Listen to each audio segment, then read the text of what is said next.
Hello and welcome to Stories and Spoilers, the podcast. I'm sorry if for those who have visuals, you see my eyes kind of going all over the place.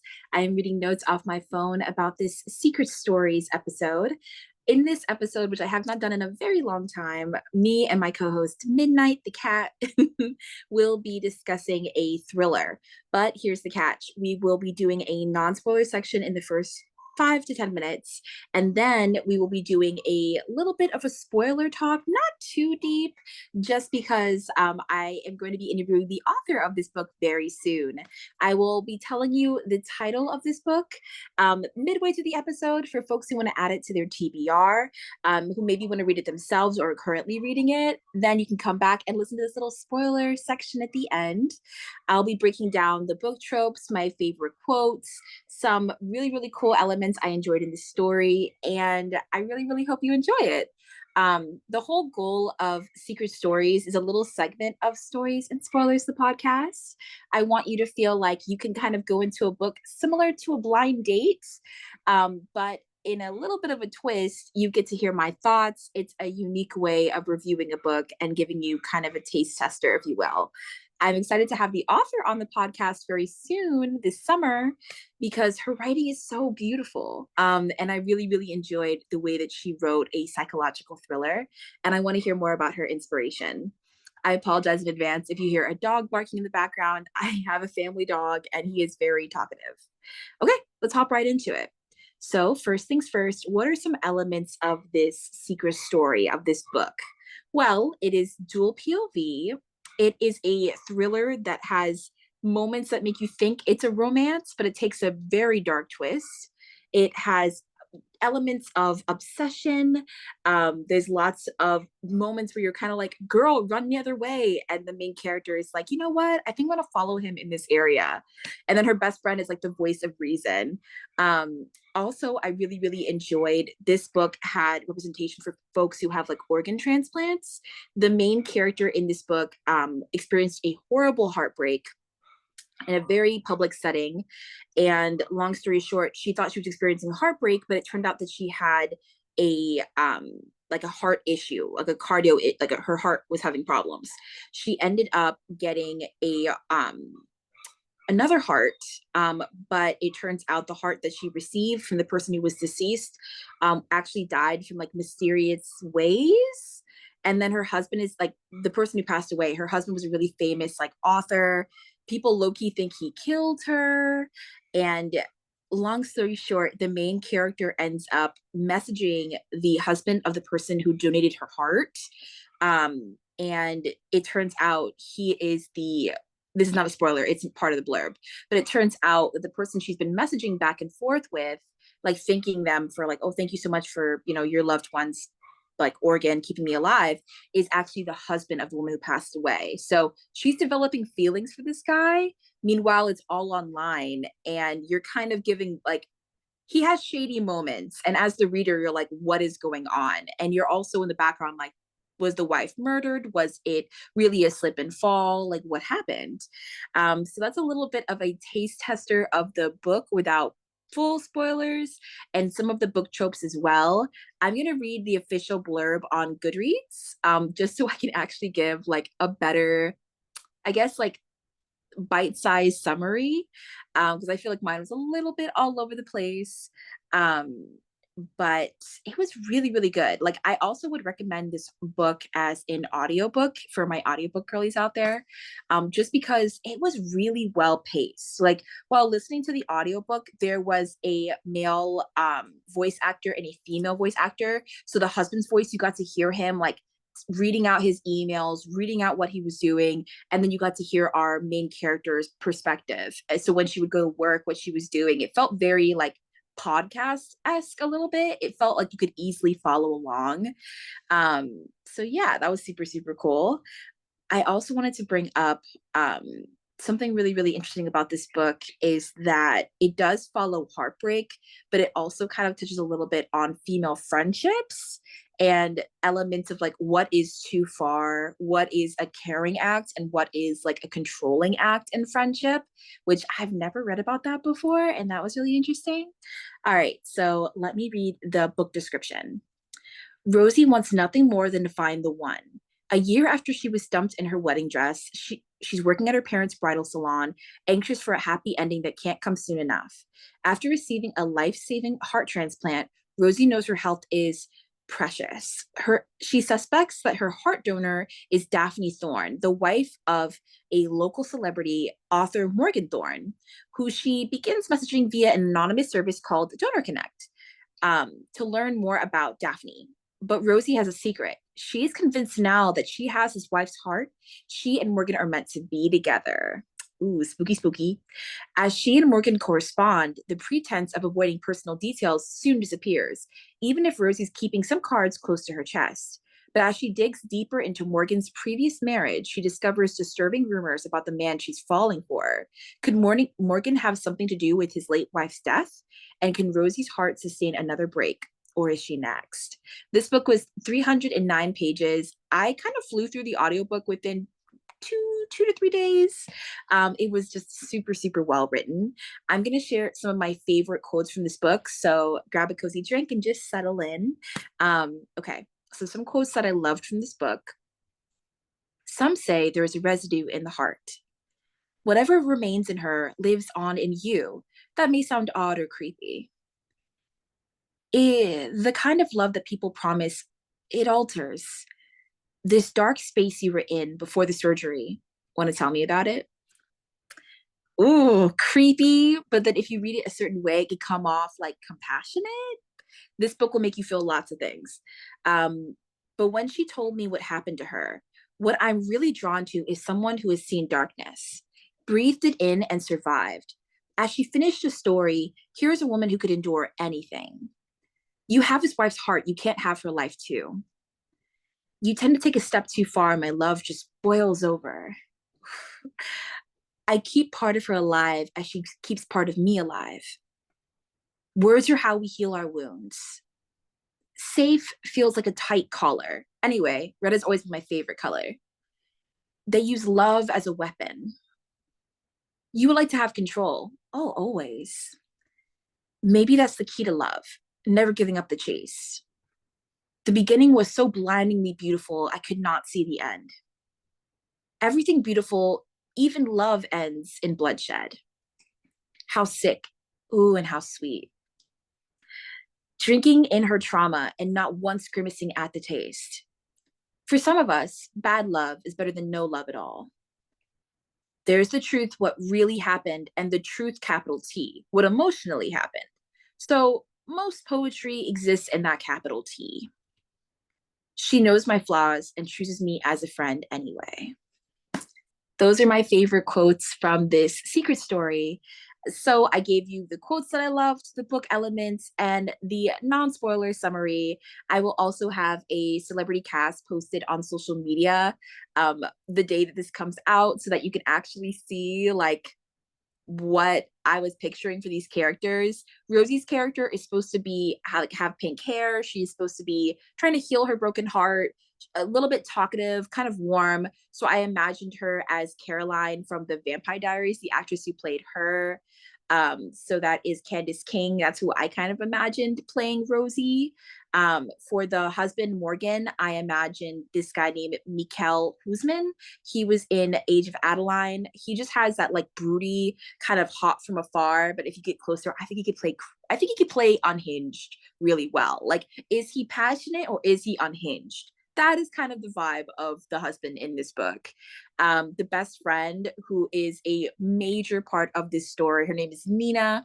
I imagined her as Lana Condor from To All the Boys I've Loved. She had to be this like hardworking nurse, but also have like a backbone, be kind of sassy, nurturing, warm. He just needed to have that energy. And I think Lana would play a great best friend. So that was the energy. And then for the infamous Daphne, the wife, I imagined her, we mostly see her in flashbacks, but I imagined her as this actress from Doctor Who was also in um, the Marvels movies. She kind of plays like a robot in those movies, but I don't know why. I imagined her as the wife for some reason. My pictures will be on social media, so I know I'm not giving a super great description. And then one more character who is from the cast of the Vampire Diaries, who I imagined as Morgan's best friend. He has a female best friend, and she's also really important to the story. I imagined her, if this became a movie, as Rebecca from the Vampire Diaries. She's supposed to be like, you could see her from a mile away, incredibly beautiful, but you can tell that like she has secrets. All of these characters have secrets, and I absolutely love it. So that is my non-spoiler talk for the Secret Stories episode. I am now going to review the title of the book. I'm going to reveal it, and it is Cross My Heart by Megan Collins. That is the name of the book. I am tempted to just let people know I'm gonna link the book in the show notes. I'm just gonna give like little like I guess like hearts or maybe like little caution signs before I reveal it in the show notes below, so you can find it. I'm excited to interview Megan Collins this summer and talk to her more about Cross My Heart and just ask about her inspiration for this book. This is one of my top 3 favorite thrillers I have ever read. It was fast paced. It had a main character who I didn't always know if I could trust, but I cared about her a lot. I really, really enjoyed the emails between Morgan and Rosie when they were getting to know each other a little bit more. I also really liked how there were lots of twists and turns in the story for fans of like a good murder mystery, who done it. For people who really, really enjoy authors like Lucy Foley. I will say a little bit of Freedom McFallon, just because like in The Teacher, there were twists and turns that make you kind of look at the characters differently. And you start to question like the main character's like morals. There were parts of this book that made me feel that way. Like there were things that would happen and I would be like, what does she mean by that? Or there has to be a catch. And then it turned out that there was a catch and it was like the smallest detail that would later like interact with the Big Bang or like the murder mystery element of it all. So yes, I know Freedom McFallon's kind of like you either love her or you hate her, but for me, I can appreciate a complex mystery, and I really enjoy a female main character who is complex and flawed. And I just really enjoyed the overall theme of like Cross My Heart, because it felt like, what are you looking for? Are you looking for male validation and love? Are you obsessing over this need to like not be alone? Or are you going to explore what relationships you do have and like the importance of female friendship, the importance of setting boundaries, and the importance of like rose colored glasses, which is referenced a lot in this book? Like, are you seeing things for the way they are? Or are you seeing things for the way you want them to be? And you have so much control of your life. This was one of those thrillers for like, the moral of the story, you find it in the end along with the main character, and you're rooting for her, and you do want something good to happen to her. So it's so like spooky when she's so close to like danger, and you're like, what are you doing? But you see that this is obsession and this need for love. um yeah, and there was a lot of discussions of like comparison in this book, like comparing yourself to your friends who are married or your friends who have kids. There was discussion of like heartbreak and trying to rebuild your life, and who can you trust in this small town that like people are dropping like flies, and you're wondering like, who is the killer, like what is going on? And it's just really, really well paced. So I highly recommend read Cross My Heart by Megan Collins. It is such an amazing book. I am going to give a spoiler warning because I am going to touch on some elements of this book that I really enjoyed that do kind of touch on spoilers. I want to do a full spoiler talk, so leave in the comments if that's what you would like to listen to. But I will be touching on some spoilers of this book that made me really love it and made it one of my favorite thrillers. So for folks who do not want to like hear about spoilers at all, I will see you later. Read the book, come back and listen to this, and listen to my interview with Megan Collins coming up very soon. And for folks who do want to hear some spoilers, stick around, drink a little tea, a little coffee, a little boba, because we're about to hop into some spoiler talk. Okay. All right. Spoilers. You have time to go. All right. We are diving into spoilers starting now. First things first, at the very beginning of the book, you find out that Rosie was like her ex-boyfriend, Brad, Chad, douchebag. Long story short, he broke up with her at the altar. Like their wedding was gonna happen and he broke up with her. He's like, I just can't do this. I'm so sorry. And you don't really have context it just comes off as like she keeps saying like I'm a very passionate person, like my heart keeps getting broken. Every boyfriend I've ever had has like dumped me, it's never worked out. And her best friend Nina is just like, girl, you get really really passionate, but you're like crossing boundaries. I'm always here to catch your tears, I'm always here to hold you, but I need you to like slow this down. Nina from the very jump was telling Rosie like, you emailing Morgan is weird. Like you have his wife's heart. I get it. Like your life, you're working really hard to have a healthy life. And like what happened to her happened after she got broken up with. Something she was experiencing heartbreak, like really bad heartbreak, but she threw up blood. And long story short, like she's like, oh my God, like something's wrong with my heart. She went to the doctor and she found out that she had to get a transplant like ASAP. And when she got her transplant, it turned out that Morgan, this famous author in town, his wife apparently slipped in the bathroom and like hit her head and passed away. And he was in the house when this happened, so he doesn't have an alibi. And long story short, he's like, oh, I was writing, I had music playing, I didn't hear her fall, and yeah, like she was gone pretty much. And that's why Rosie got Daphne, his wife's heart, because the same night that happened to her, she was alerted like, hey, we have an organ for you to like, save your life. And Nina is a nurse at the hospital, and you end up finding out that Rosie's best friend is like, hey, nurses said this guy was weird because he was really writing in his laptop while his wife was like fighting for her life in the hospital. Sociopath. But Rosie's like, oh, maybe his writing is like a comfort to him. I'm like, girl, the river, the Nile is a river in Egypt. That man is a murderer. Turns out he was not the murderer. I will not be revealing who the murderer is in this book, but I will say, as you're reading this book, you're gonna want to know. Like, you're gonna think it's the husband. You're gonna think it's him, and he has creepy factors. Like, he is definitely a master manipulator. He's definitely not a 110% great guy. But you also think, like, is he the murderer? No, he's actually not the murderer. Also, the women in this story, all of them are very complex. Like, Rosie still has her dress from her wedding that she never got to like wear. She keeps it in her home. She lives in her parents' garage because she had to move out of her apartment. She's got some some ghosts that she's hiding in her closet. She's got some things she's trying to deal with. Nina maybe has some secrets. She deleted Rosie's ex-boyfriend's number from her phone when she was sleeping. Is that controlling or is that thoughtful? You decide. Even Morgan's best friend, like, she's kind of weird. Like, he emails her these long summaries of like the dates he goes on. And like he emails her like the sexy moments that happen during these dates, but his best friend's a lesbian and has told him, I don't want to read that. I don't know if she's a lesbian, but she's queer because she's married to a woman. Oh, she's getting married to a woman. But long story short, like, she told him, like, do not send me these emails, and he still does. And they've been friends since like college, maybe even further back. So it's one of those things where like all of the characters are a little bit sus, a little bit. And I think it's very interesting how the core of the story to me isn't just about like finding love with like a romantic person. Rosie is seeking validation, she's seeking attention, she's seeking just someone to hold her hand and to like fill this frame in her like parents' house. Like, her sister got married and had kids. Like, she's got a photo with her husband, her family. Her parents have been in love forever. They own the bridal shop with the dresses, and she literally sells happily ever after to women all day, like trying on dresses, which must be torture for her.